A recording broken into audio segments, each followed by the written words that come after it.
Hi guys, welcome back to Bake Bread Instead.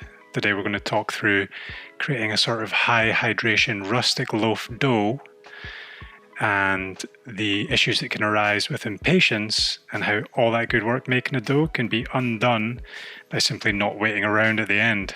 So we're starting with 500 grams of flour, 10 grams of salt, 375 milliliters of water, and 7 grams of packet yeast as per. We're going to let the yeast do its thing, come to life in the jug before pouring it into a well in the flour and mixing thoroughly.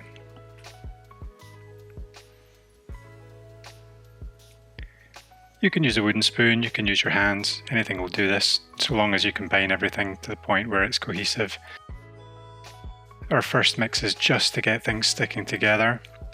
It's the elusive shaggy mass that you may hear referenced when people talk about making bread. Kind of looks like this.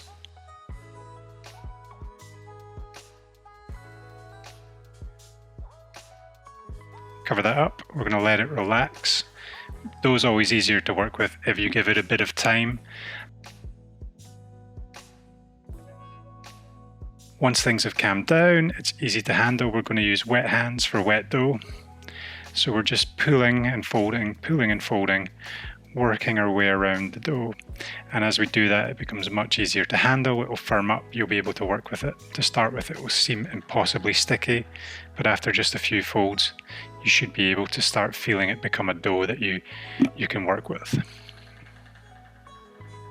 When it's there, cover it up, let it rise, and then repeat that process a couple of times. We're going to do that on fast forward because nobody has time to watch me fold dough for an hour straight.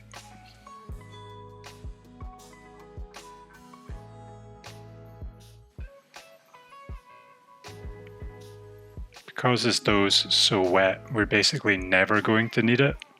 So all of what we would do to knead it in a different type of recipe with a firmer dough with less water, we're going to achieve by folding in the bowl like you can see me doing here. Once you get above, say 65-70%, that's probably the point that I consider working exclusively with this method and not kneading at all.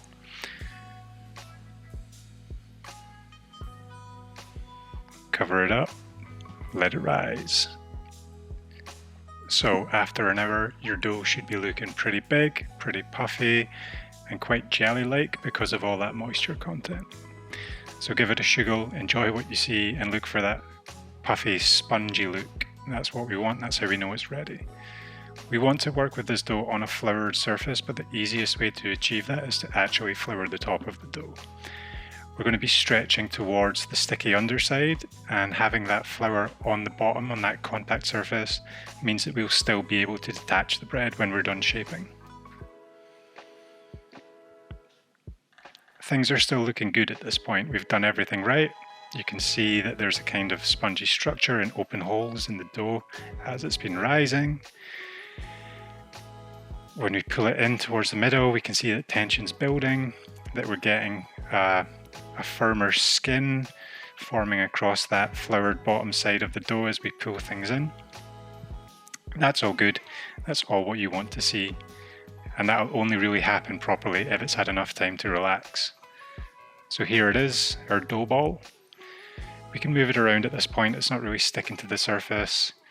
There's no trail, no drag, and we're able to transfer it onto a baking sheet. This baking sheet right here, this is the start of my downfall. So it is clearly too small for what this dough would become if I let it do its final proof properly, that final rise. I figured it wouldn't be as big as it was, but it would clearly have got a lot bigger. We scored it. Again, you can see that there's good structure in there. We put it in the oven, but we did not give this nearly enough time to prove on that final proof, and as a result we got horrendous oven spring. Oven spring is what you can see here at the bottom, where it looks like there's a sort of mushrooming effect where the dome of the bread has pushed up and created a cracky surface at the bottom where we might expect to see that at the top. It's not a total write-off, it looks terrible, it means that the bread doesn't brown as well, but you can see that there's a decent crumb structure there. It's a fairly open bread.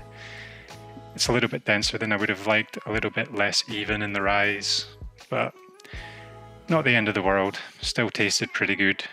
Just a little bit of a waste of time in terms of the investment to not get something that looks picture perfect at the end.